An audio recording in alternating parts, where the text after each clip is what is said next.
Antes de mergulhar nesta história incrível, considere se inscrever no canal e ativar o sininho.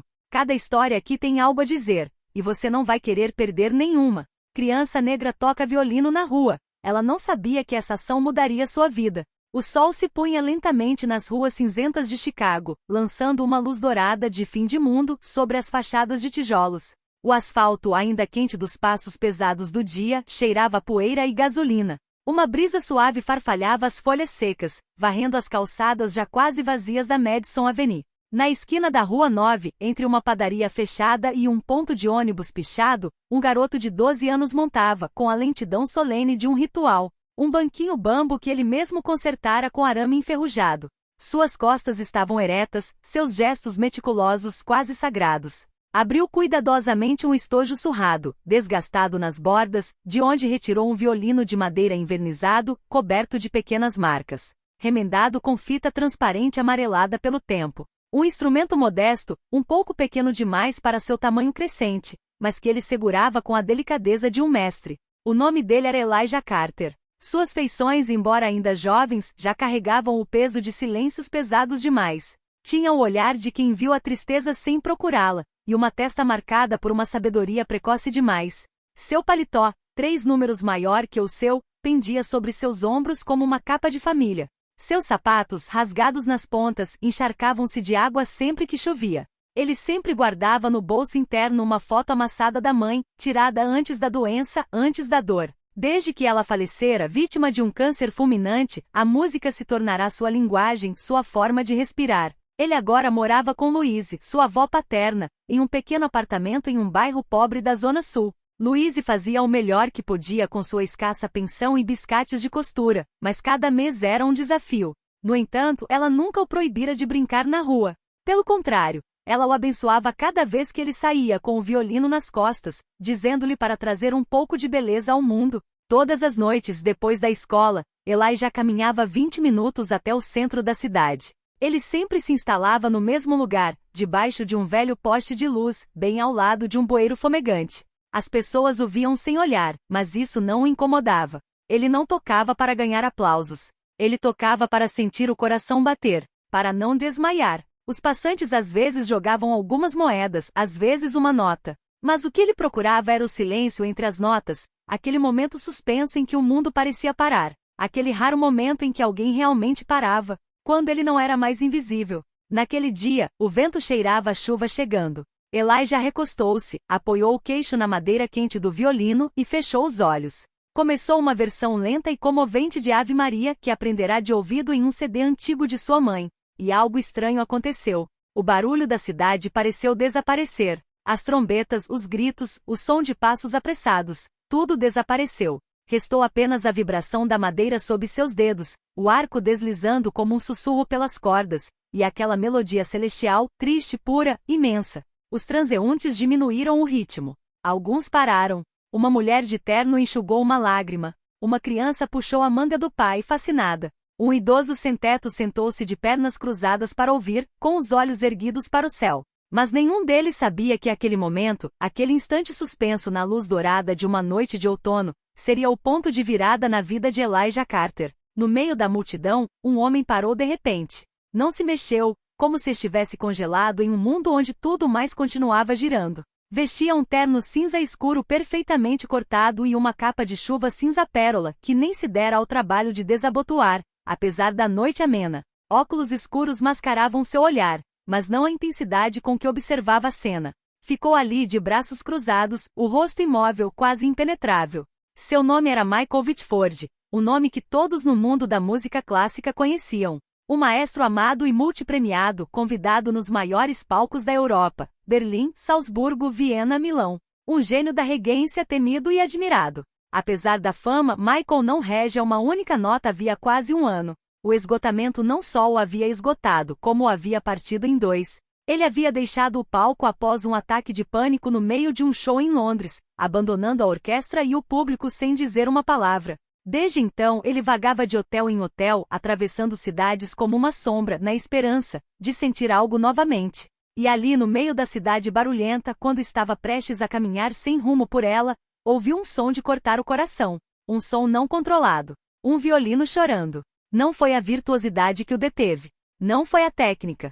Foi emocionante. O estalo. O tremor. O grito silencioso nas cordas. Ele ficou ali, hipnotizado, sem nem perceber a chuva fina que começava a cair. Uma lágrima solitária e silenciosa rolou por trás dos seus óculos. Isso não lhe acontecia há anos. Ao final da peça, o silêncio caiu como uma cortina invisível. Michael se aproximou lentamente. Tirou uma nota amassada de $50 e a guardou delicadamente no estojo do violino, como se temesse perturbar o sopro sagrado que ainda pairava no ar. Então, com a voz rouca, como se estivesse falando consigo mesmo. Quem te ensinou a tocar assim? Elijah ergueu os olhos lentamente. Suas pupilas estavam de um negro profundo, cheias de contenção e fadiga, como as de um adulto muito jovem. Ele deu de ombros. Ou ninguém. Só vídeos. E eu ouço muito. Não havia vaidade ou falsa modéstia em sua resposta. Apenas a verdade nua e crua. Uma frase dita por um garoto que não espera nada e que já viu demais. Michael permaneceu em silêncio por um instante. O barulho da cidade aumentava ao redor deles novamente, mas ele não prestou atenção. Lentamente procurou um cartão de visita no bolso interno. Um mapa simples, sem adornos, simplesmente marcado. Michael Whitford. Diretor, Conservatório de Música de Chicago. Telefone, 312-555-7390. Ele entregou a Elijah, olhando gravemente. Dê isso para sua avó. Peça para ela me ligar. Eu administro um conservatório aqui na cidade. Não estou prometendo nada, mas você tem uma coisa. Ele fez uma pausa, como se fosse acrescentar algo, mas depois mudou de ideia. Elijah pegou o cartão sem dizer nada. Ele havia aprendido a não sonhar rápido demais. Quantas vezes adultos lhe disseram você é especial, e desapareceram imediatamente? Ele havia aprendido que a gentileza costuma ser passageira, especialmente quando vem de pessoas bem vestidas. Mas naquela noite, ele cuidadosamente colocou o cartão no bolso. Michael se afastou sem olhar para trás, engolindo a emoção que lhe apertava a garganta. Não sabia por que, mas no fundo, tinha a estranha sensação de que a música tinha acabado de renascer. Naquela noite, a avó Louise sentou-se na beira da cama, com o telefone com fio pressionado contra o ouvido. Na outra mão, segurava o cartão de visita branco e simples que Elijah lhe entregará ao retornar, sem acreditar muito. Olhou para ele por um longo tempo, em silêncio. Não sabia nada sobre aquele mundo. Não sabia quem era Michael Whitford, nem o que era um conservatório. Mas viu uma chama nos olhos do neto que não via desde a morte da filha. Então ela discou o número com o dedo trêmulo. Do outro lado da linha, uma voz profunda, calma, mas surpreendentemente calorosa, respondeu. Escola de Música Whitford, Michael falando. Louise respirou fundo. Boa noite. Sou a avó do Elijah Carter. Ele me disse que você queria falar comigo. Um breve silêncio. Então a voz continuou, ainda mais suave. Ah, sim. Senhora Carter. Ouvi seu neto tocando hoje à noite. Ele precisa vir. Ele tem alguma coisa. 2 dias depois, Elijah estava diante das grandes portas de vidro da Escola de Música Whitford. Um edifício elegante e moderno aninhado entre 2 galerias de arte no centro de Chicago. Ele nunca havia pisado em um lugar tão impressionante. Tudo brilhava, tudo exalava rigor e beleza. As escadas em espiral, os pisos polidos, os retratos de antigos prodígios pendurados nas paredes. Ele vestia seu paletó velho, o violino remendado nas costas. Alunos em uniformes elegantes passavam por ele, alguns olhando com curiosidade, outros com indiferença. Ele não disse nada, mantendo os olhos baixos. Um assistente o conduziu a uma sala de ensaio à prova de som, com teto alto e paredes revestidas de madeira. Uma dúzia de pessoas estava sentada atrás de uma longa mesa, professores de música, maestros, compositores e, claro, Michael Whitford no centro, com as mãos cruzadas sob o queixo. Não houve aplausos. Nenhum sorriso. Apenas olhares exigentes. Um homem perguntou se ele tinha uma pontuação. Elijah balançou a cabeça. Eu jogo sem ele. Trocamos olhares céticos. Mas Michael assentiu lentamente. Muito bem. Quando você quiser. Elijah pegou o violino. Seu coração batia forte. Ele quase conseguia ouvir o sangue nos ouvidos. Suas mãos estavam suadas. Pensou na mãe. Na foto dela no bolso. Fechou os olhos. E ele tocou. Não é uma demonstração de virtuosismo. Não é um espetáculo técnico. Mas uma oferenda. Ele tocou uma versão lenta, pessoal e tocante de Meditação de Thais, que ouvirá apenas uma vez no rádio. Não conhecia as notas. Mas conhecia a emoção.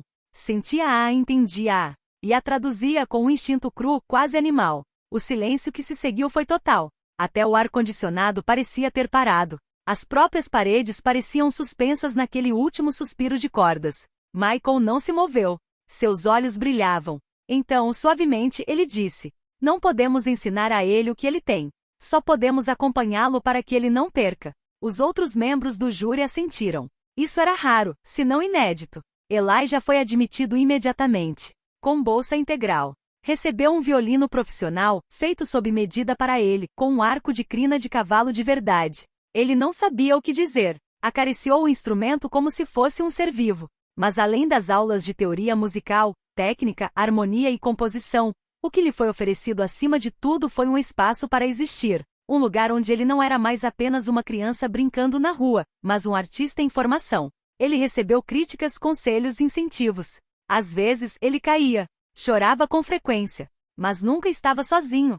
E pela primeira vez na vida, Elijah Carter sentiu que este mundo poderia ter um lugar para ele. 3 anos depois, Elijah Carter subiu ao palco mais lendário da América, o Carnegie Hall, em Nova York. Ele tinha apenas 15 anos. Ainda não era um homem, mas também não era mais uma criança de verdade. Vestido com um terno preto sóbrio e sob medida, ele entrou na luz, violino na mão, diante de uma sala lotada, onde críticos, mecenas, artistas, entusiastas e o mundo inteiro, via televisão nacional, se reuniam. Ele não estava sorrindo. Não estava acenando excessivamente. Estava concentrado. Silencioso. Ele colocou o violino sob o queixo como se estivesse prestes a confiar um segredo ao universo. E ele tocou. A peça escolhida não foi a mais expressiva. Não foi um capricho técnico.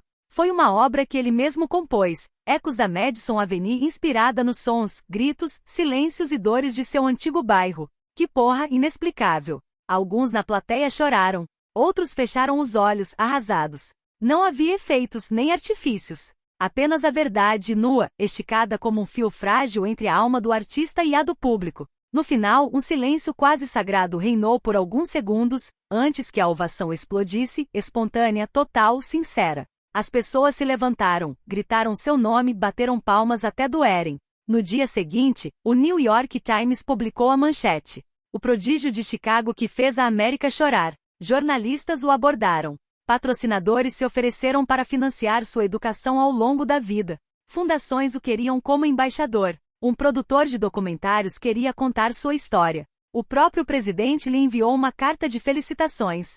Mas Elijah Carter não mudou. Recusou contratos comerciais excessivamente chamativos. Recusou ofertas do mundo do entretenimento. Permaneceu fiel à criança que fora. Todo mês, ele voltava discretamente ao seu antigo bairro de Chicago. Sempre na mesma esquina. Sempre sob o velho poste de luz enferrujado. Ele colocava um banquinho sobre ele, tirava um violino velho, não o Stradivarius emprestado pela escola, não, mas aquele que lhe tinham dado quando foi admitido. Aquele que ele havia domesticado. Ele brincava na rua, em meio às buzinas e sirenes. Os transeuntes nem sempre o reconheciam. Às vezes, uma criança parava fascinada. Elijah olhava para ele, sorria e dizia: você também pode. Não precisa esperar que alguém te ouça. Você pode começar aqui, agora. E dessas trocas, desses olhares, desses silêncios compartilhados, nasceu uma ideia. Ele fundou uma escola de música gratuita para crianças carentes. O projeto Cordas Internas.